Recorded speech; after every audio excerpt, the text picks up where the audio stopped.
আচ্ছা মা, তাজমহল এত সুন্দর, তাজমহল কি আমরাই বানিয়েছি তাই না?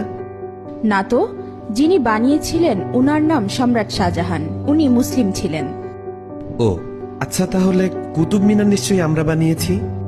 না না, উনিও মুসলিম ছিলেন, উনার নাম কুতুবউদ্দিন আইবেক।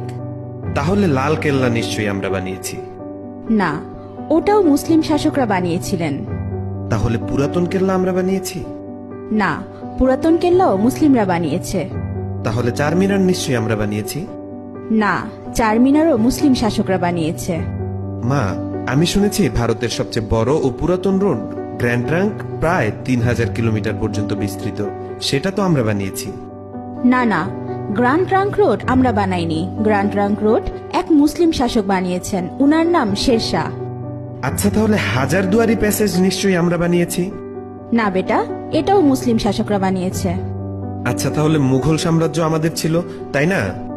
না, মুঘল সাম্রাজ্য মুসলিমদের সাম্রাজ্য ছিল। আচ্ছা, জয় হিন্দ এই শব্দটা কি আমরা প্রথম তৈরি করেছিলাম? না, এটাও একজন মুসলিম প্রথম বলেছিল। আচ্ছা মা, সারে জাহা সে আচ্ছা হিন্দুস্তা হামারা এই শব্দটি আমরা প্রথম বলেছিলাম তাই না? না, এটাও একজন মুসলিম কবি লিখেছিলেন, উনার নাম ইকবাল। তাহলে প্রথম স্যাটেলাইট লঞ্চ নিশ্চয়ই আমরাই করেছিলাম। জি না, ভারত অনেকবার স্যাটেলাইট লঞ্চ করেছিল, কিন্তু প্রতিবারই ফেল হয়েছে।